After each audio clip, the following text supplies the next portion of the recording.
LSU held a players-only meeting, and boy, did Will Campbell have a lot to say about it. You'll hear it. It's Locked on LSU. Let's go.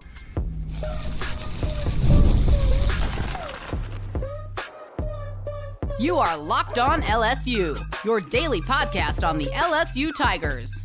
Part of the Locked on Podcast Network, your team every day. Okay, let's get it. It is Locked on LSU, your team every day. I'm your host, Matt Moscona. Thanks for making us your first listen. We are free, available wherever you get podcasts, of course, on YouTube as well. So please subscribe. As always, remember, one of the best ways to help us grow is by leaving your comments below. Today's episode is brought to you by FanDuel. You can start the season with a big return on FanDuel. New customers can place a $5 bet, and you'll get started with $150 in bonus bets if you win your first $5 bet. Visit FanDuel.com to get started. So we're creeping closer to LSU and Vanderbilt. Clark Lea talking about a rare trip to Baton Rouge. What are the Tigers up against with the Commodores and their really bright, young, defensive-minded coach? We'll get into that. We have an update on LSU offensive lineman Garrett Dellinger. We'll delve into that as well. But one of the talking points this week has been LSU coming off this three-game losing streak now. What is team morale like? Well, we learned the Tigers held a players-only meeting. And generally, if you're holding a players-only meeting, things ain't going good. Nobody ever heard of a team that's undefeated, making a run to the playoffs, holding a players-only meeting. You know what that signals? Things are bad. Well, Brian Kelly on the SEC Coaches Teleconference was asked what the team morale is like right now amid this three-game losing streak. And before I play this for you, I just want to be very clear. There ain't a single thing Brian Kelly could say in this soundbite that's going to make you happy. Nothing. And he shouldn't. You're on a three-game losing streak. You ain't won a game in 5 weeks. You beat Arkansas. Then you lost to A&M the manner in which you did. You had your open date. You lost to Bama. You lost to Florida. And now, by the time you hit the field against Vanderbilt, it will have been 5 weeks since LSU has won a football game. That's too darn long. So there's nothing he can say that will make you feel better. But here's what he said. I think the team morale is disappointed. The coaches are disappointed. Every fan that follows LSU is disappointed, and they should be. We don't sign up for this for anything but positive outcomes. But they are committed. They are resolute in what they want to do, and they want to play better football, and excited to coach them because of the way that they have presented themselves to us. And that is keep coaching us, stick with the process, coach us hard, coach us fair, and help us get better each and every week. I think the team morale is disappointed. The coaches are disappointed. Okay. So again, there's nothing Brian Kelly could have said there that would have made you feel better. We got to coach them harder and they want us and they're eager. That's great. All fine and good. I just don't know that there's a thing that he could have said. Brian Kelly could have said, hey, every single one of you that's bought a ticket to an LSU football game, I'm coming to your house and I'm giving you money out of my wallet to refund you for the money you've spent. And ain't nobody would care. So the time for talk is over. But sometimes when players have things to say, you listen a little more closely. And Will Campbell met with reporters this week. And I always find it interesting when Will speaks because now Will's in his third year at LSU, you know that, and this will be his last couple of games in Tiger Stadium because he's going to declare for the draft and go be a first-round pick and become a millionaire many times over a few months from now. And he is an outstanding player, has been an outstanding representative of LSU. But Will doesn't talk much. I shared this story with you one time, and I'm setting this up because what you're about to hear, it will punch even more when I set it up this way. There was a moment during fall camp this year where LSU's offensive line and defensive line were running a pass blocking drill. And I explained these to you. They're one-on-one drills where the left offensive tackle will go up against the right defensive end and you move progressively down the line. It's a one-on-one pass rushing drill. And LSU freshman Ori Williams lost a rep badly. And Will Campbell kind of just subtly walked over to him and said something to him. Now, all the media were standing right there. I mean, we're 10, 15 yards from where this drill is happening, if that. And Will didn't scream. He didn't yell. He didn't go pat him on the backside, hit him on the helmet, chastise him, belittle him, demean him, anything. Just casually walked over, said something. None of us could hear. As close as we were, we still couldn't hear. None of us. The next rep, Ori Williams won it. I don't know what Will Campbell said. I don't really care. It's not really my business. But the point is, that's just an illustration of who Will Campbell is. Pretty understated guy. He's your best player, but he's not vocal. So when a guy like that, who's not very vocal and finds different ways to lead, when he speaks up, generally that's going to get more attention. At least it's going to get my attention. And when Will Campbell had this to say about the players only meeting, I paid attention. We're just talking things out, and everybody get on the same page. And we've been in a situation to win a lot of games, but at the end of the day, we have to finish, and that's the thing. You go back and look. We've led going into the fourth quarter out of 3 of the 4 losses that we have. We have to finish games, and that's something that we haven't done. And it's not a coaching problem. It's not a scheme. It's none of that. It's us. We have to be able to do the little things right. And when you don't deserve to win, quite frankly. Whenever you have, I think against Florida, we had 13 negative plays. You don't deserve to win an SEC football game on the road in a hostile environment against a good football team with a good coaching staff. It's just not what it is. This isn't high school football. So if we want to win, we have to do the little things right for 4 straight quarters. That is not coach speak. That is not regurgitating talking points. That is not a PC answer.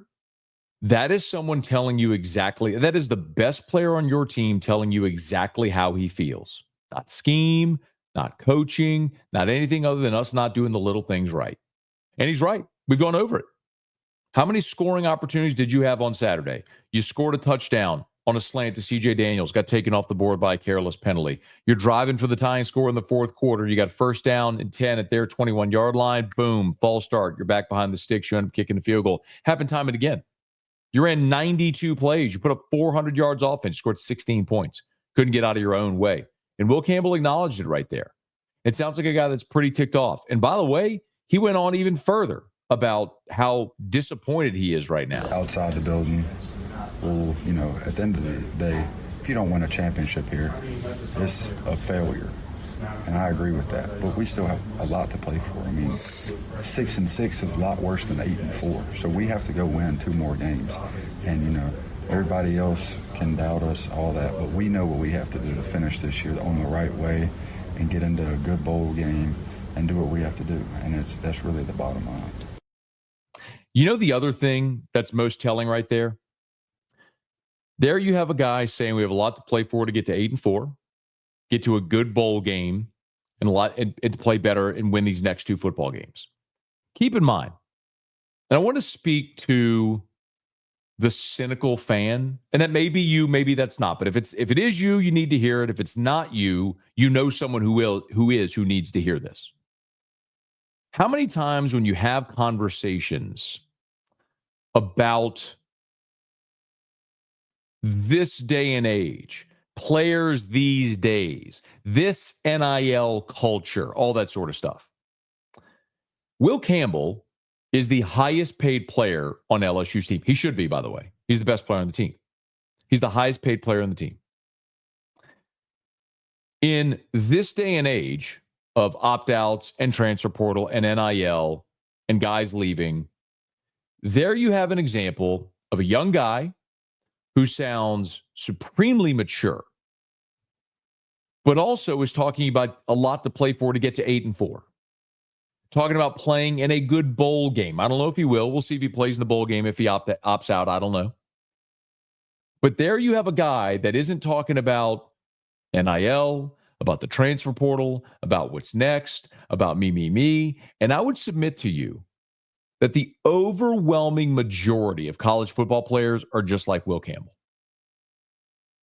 Are there very public examples of guys who hit the portal, who opt out of bowl games, who are centered on and focused on money? Yes. And by the way, I don't blame them one iota.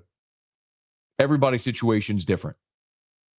I've told the story many times. Kevin Minter, great LSU linebacker, All-American. Used to intern with my radio show. Kevin told the story on air, so I don't mind repeating it. He left LSU with a year of eligibility remaining. He said, I'm tired of seeing my mom struggle. I'll never have to see her struggle again. So he went pro. You going to tell that kid he made the wrong decision?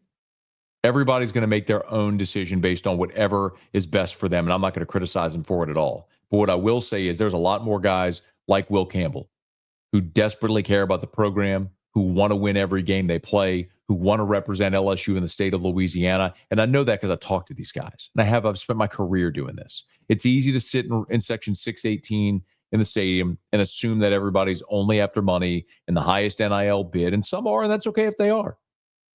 But there's a lot more guys like Will Campbell, and that deserves respect. And if nothing else, I feel good about LSU going into Saturday, because when your best player becomes your best, most vocal leader, generally, that's going to net you a positive result on the field as well. We'll see if they can do it Saturday against Vanderbilt. Speaking of which, will that offensive line be whole Saturday against Vanderbilt? We'll follow up on that. You'll hear from Brian Kelly next. Locked in LSU, your team every day. Y'all, the holidays are just around the bend. If you're looking for a gift for that hard-to-buy for person on your list, you want to stay connected with people, you got to check out Skylight Frames. We bought, me, my brother, my sister, I'm one of three. We bought my mom a Skylight Frame. It's interesting, we're doing this read now. We bought my mom a Skylight Frame 2 years ago. Now, my sister lives in Kansas, and she has 4 kids. My brother lives in Lafayette. He and his wife have 4 kids. My wife and I are here in Baton Rouge with our son, Drew. But one of the things that's great about the Skylight Frame is once you open it, it's touchscreen. It's so easy to use, y'all. Like, you open it, there's a QR code, and you assign an email address to that frame, and you can give that email address to anybody so they can send photos to your frame at any time. So, for example, my sister and her family, if the kiddos have a dance recital or something, she could be there. She could take photos on her phone. She can immediately send that to the Skylight email address, and it pops up instantly on my mom's frame in her kitchen in her home. I'm telling you, it's a phenomenal gift. We have one at our house now as well. I would highly recommend it for your own home or for a gift this Christmas season. Listen, it's the perfect gift for you, for your family. Skylight Frame, it's the touchscreen digital photo frame for the whole family that your whole family will love. Upload thousands of photos with your phone, and you can watch them appear literally in seconds. It's so easy to use. Setup literally takes less than 60 seconds. Don't be afraid and think it's some piece of technology you're not going to understand. I promise you, it is so easy to use. And the touchscreen, by the way, is a total game changer. My son loves to swipe through the photos on our Skylight Frame. You can tap to see new photos. You can tap the heart button to say thank you to the sender. You'll get it. It's super easy. Check it out. And as of right now, as a special, it's a limited time offer for our listeners. You can get $20 off your purchase of a Skylight Frame when you go to skylightframe.com/college. That's SKYLIGHTFRAME.com/college. Get $20 off your purchase now at skylightframe.com/college. Today's episode is also brought to you by our friends over at FanDuel. Get ready to tackle the NFL action with FanDuel, America's #1 sportsbook, because right now, new customers can bet $5 and get $150 in bonus bets if you win. The FanDuel Sportsbook app gives you everything you need to place live bets on the NFL all in one place. So when you get a hunch in the middle of the game, you can check out the latest stats, view live play-by-play, and so much more on the same page where you place your bets. Just visit FanDuel.com to join today. You'll get started with $150 in bonus bets if you win your first $5 bet. That's FanDuel.com. Never waste a hunch and make every moment more with FanDuel, an official sportsbook partner of the NFL. As LSU welcomes in Vanderbilt on Saturday, one of the gigantic questions we have to follow is Garrett Dellinger's availability. So, of course, we know the story there with Dellinger, a guy who's played more than 40 games, a 4-year starter at LSU. He's been the starting left guard. And as we've detailed here, his injury against Texas A&M has really caused a domino effect of bad within the offense. It's hard to look and say, just because you lost your starting left guard, your offense fell apart. But it's pretty easy to understand how things have happened.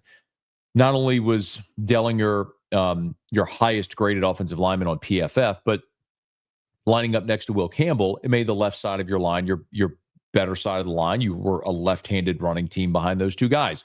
Well, Dellinger's injury not only took out your best interior lineman, but it also sort of one of the things Dellinger did so well, obviously, was help elevate DJ Chester, first-year starter at center. Well, when you're flanked by Miles Frazier and Garrett Dellinger, two veteran offensive linemen, it's going to help elevate DJ Chester in the middle. Well, now Dellinger out. Not only did it make you weaker at guard, but also with Paul Mabenga in there, he was not able to help as much with DJ Chester. So naturally, it caused a domino effect. We told you if you were here for the PFF grades against Florida, LSU allowed 7 sacks. Will Campbell in the entire game, 1 pressure. Emory Jones in the game, 2 pressures, no sacks. Everything came from the interior. So yes, if you get Garrett Dellinger back, that would be a massive boost for this LSU team. Brian Kelly on the SEC Coaches Teleconference had an update. Practice a little bit yesterday. We're taking it day by day. Look, I think it's important when you're coming back from this tightrope surgery that, there's kind of stages. You don't throw him in for everything. Yesterday, he was part of our pass protections and, he felt comfortable there. Today, we're going to get him involved in the run game. We're making progress. So, I would say that I'm optimistic, but each day we've got to work on, building that confidence where he feels he can go out and be an asset for us. One more thing that I want you to hear from Will Campbell is, and that sounds great for Garrett Dellinger, by the way. Remember, Dellinger is a 4-year player. He doesn't have any eligibility remaining. His first year was 2021, so he was not part of the COVID season. So this is his final year of eligibility. So Garrett Dellinger only has 2 more opportunities to take the field in Tiger Stadium, this weekend against Vanderbilt and next week against Oklahoma. So you certainly hope Dellinger's back and able to play in his final games in Tiger Stadium and then potentially also in the bowl game, provided he's healthy enough to do so. One of the things that Will Campbell talked about also was the young guys. Meaning DJ Chester, obviously Paul Mabenga. Last week when Miles Frazier went down, Tyree Adams playing injured. Remember, Tyree Adams had the sports hernia surgery after being injured in warm-ups against Ole Miss. He played 26 snaps against Florida on the road. And Will Campbell talked about as maligned as these young guys have been as they've struggled and their struggles have been apparent. Will Campbell took the opposite tact and talked about how proud he was of those guys. If you ever got the time, go back and watch my first play of college football. I got my face ran through, punished, and that's just what it is. I mean, to be thrown in the fire like this against good teams, these dudes are trying to get paid. All they got to do is get to the quarterback. One thing we live by in the O-line room, a D-lineman get 1 sack a game, and that's the only thing he can do. 12 games, he'll be a top 5 pick. You give up 1 sack a game for 12 games, you're going to work at Amazon. Nothing wrong with that, but whenever we're here, this is what we're striving for. Everybody in this building wants to play on Sundays, but it's only going to make them better. They're growing each week. You can see it. They're learning, not just physically what it takes, but mentally. The game has slowed down so much for DJ and Paul you can see it is starting to slow down for him, because whenever you're playing these good SEC teams, eventually it'll start to get the rhythm of it. And I think he's going to be a great player. I couldn't be more proud of him because, he's came so far since he's been here, and he's only going to keep growing. It's amazing leadership, man. I wish we got to talk to Will Campbell more, because when you hear him, I think the quote everybody this year is going to remember is when he said, about Las Vegas, so we are going to run the football. We're going to get in a fight. Listen to him, man, picking up his guys there. It harkens back to what I was telling you earlier about the moment he shared with Ori Williams in fall camp, a young guy where he encouraged him. Listen, you just came off a game where you allowed 6 sacks and a half. You came off a game where you allowed as many sacks in 1 half as you had in the previous 9 games. That ain't good. And there's Will Campbell with everybody listening, cameras and recorders rolling, talking about how proud he is of the young guys. Talks about how his first snap of college football, he got his face mashed in against Florida State. And he grew up because of it. And he turned into the best offensive lineman in college football. And maybe there's tremendous upside for these young guys as well. We'll see how it goes. But there is no substitute for experience. And they're getting it this year. Speaking of, You're going to take on a Vanderbilt team this week that is pretty good on the defensive front. You think about Florida. LSU moved the ball all day. You put up 400 yards. You ran 92 plays. You converted on third downs. You converted on fourth downs. That's the worst defense statistically you faced all year. Now, you were on the road in the Swamp, and that's not an easy place to play. But Vanderbilt is better. Clark Lea is a defensive-minded coach. He, of course, was Brian Kelly's defensive coordinator at Notre Dame for 3 years. He was with Brian Kelly for 4 years in South Bend, 3 as the defensive coordinator. Vanderbilt's rush defense is 36th in the country, allowing 122 rush yards per game. It might be a challenge for LSU to get moving. As far as sacks, Vanderbilt's 52nd with 2.2 sacks per game, which is right around where Florida was last week. So Will Campbell says you could see the game slowing down. You could see these guys improving. He would know better than you and me. The results last week weren't great. But how do they build on it heading into this week against Vanderbilt? We'll find out in very short order. All right, it is Locked on LSU, your team every day. Speaking of Vanderbilt, Clark Lea talked about his team making a rare trip to Baton Rouge. You'll hear that next. Locked on LSU, your team every day. Today's episode is brought to you by Prize Picks. If you haven't checked out Prize Picks yet, what are you waiting for? Prize Picks is awesome, man. If you've never checked it out, Prize Picks is the best place to get real money sports action. With over 10 million members and billions of dollars in awarded winnings, Prize Picks has made daily fantasy sports accessible to all. You just pick more or less on at least 2 players for a shot to win up to 100 times your cash. Run your game all season long on Prize Picks. Right now, you can win up to 100 times your money on Prize Picks with as little as 4 correct picks. What are you waiting on? Sign up today and you'll get $50 instantly when you play $5.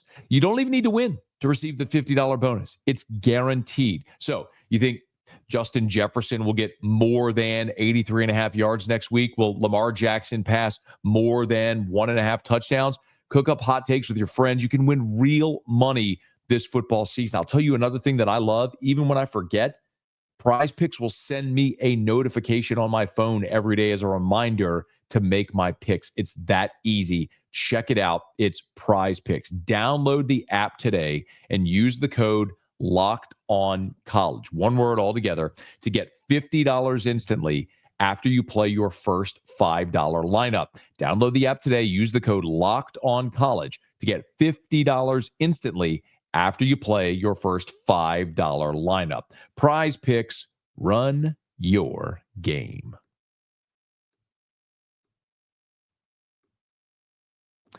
As we come down the stretch here on Locked on LSU, it's going to be a rarity to see Vanderbilt in Tiger Stadium.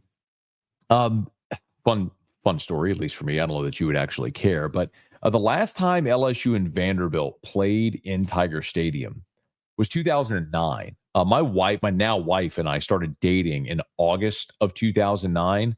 That game in September of 2009 was our first LSU football game together when LSU played Vanderbilt. Now, 15 years later, the Commodores are finally coming back to Baton Rouge. Now, the two teams did play in Nashville in 2019. You might remember that was the infamous Joe Burrow 5 game where he was taunting the Vanderbilt sideline with the number 5 because he threw 5 touchdowns in that half against the Vanderbilt defense.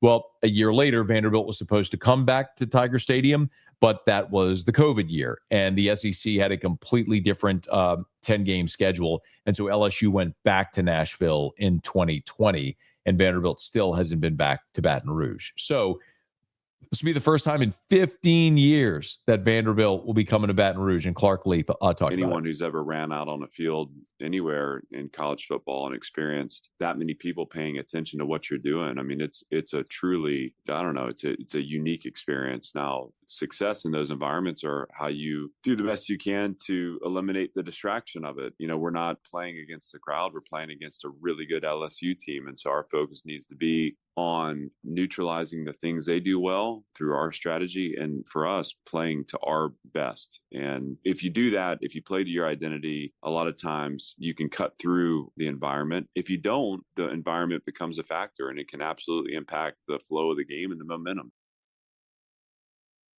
For what it's worth, if we could jump in the DeLorean, crank that thing up to 88 and head back to July at SEC Media Days when everybody was filling out their schedule posters, I think everyone didn't just take a pencil and scribble a dub for LSU on this weekend. I think we all had black Sharpie markers, the big fat ones, you know what I mean? And scribbled a big old W next to LSU and Vanderbilt.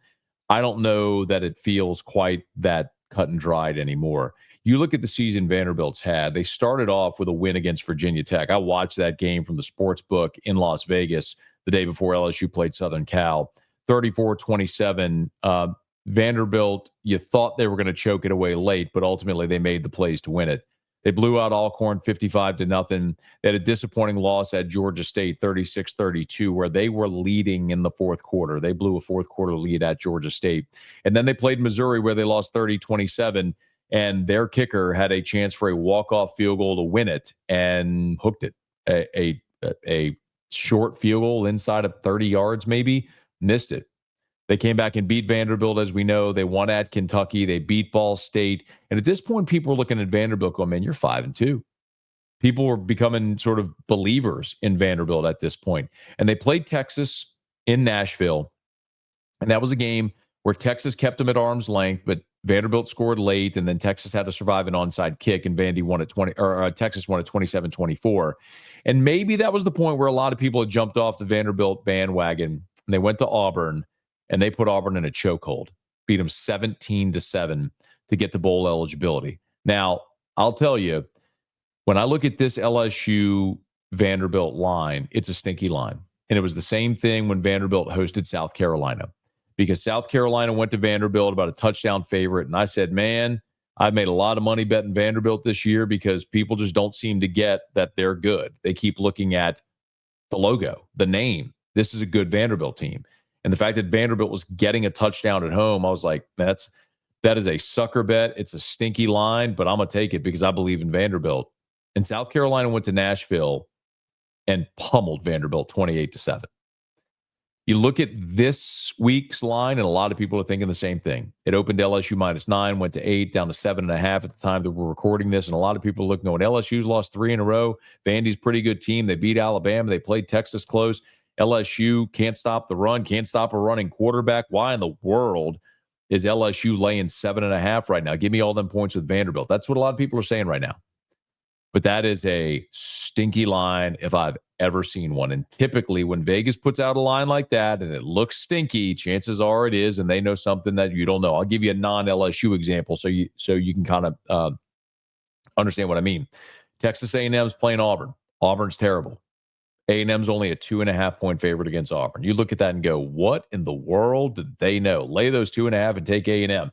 Typically, that's when you go the other way. So maybe LSU will play an inspired game on Saturday. Maybe coming home to Tiger Stadium will be a difference. Maybe it's just a Vanderbilt team that's played a little over its skis, and LSU is just a superior team that we expect to win at home. I don't know. But the truth for Vanderbilt, and Clark Lea talked about it, is this is a very different level of expectation for Vanderbilt, something they're usually not used to. Yeah, I think that's ultimately the goal is you make your job harder through finding the success that you believe is possible. And, we inevitably can't allow any external narratives to shape the way we prepare and the way we play. And I think ultimately what the program's goal is that, we're playing meaningful games throughout the season and that we understand the pressure is a privilege. Again, we embrace the attention, we embrace the expectations that are starting to grow around us because it means that we're bringing into focus the program that we know we can build here. Vanderbilt had no business losing that game to Georgia State or Missouri. They're 6-4 right now. They probably should be 8-2. Now, sometimes you could flip that on its head and you could say, well, that they beat Bama. That's a game they controlled, though. And I don't know that to look at any of the games that they won and say they shouldn't have won. They controlled those games throughout.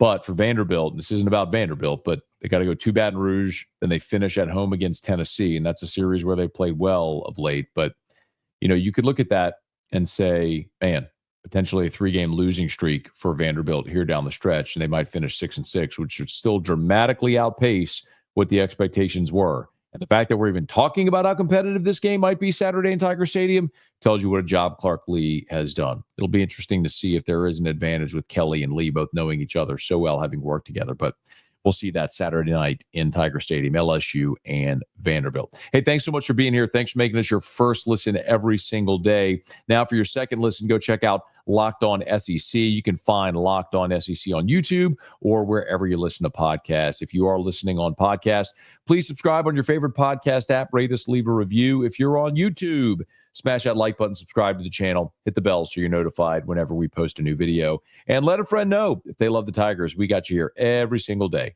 for Locked On LSU, your team every day.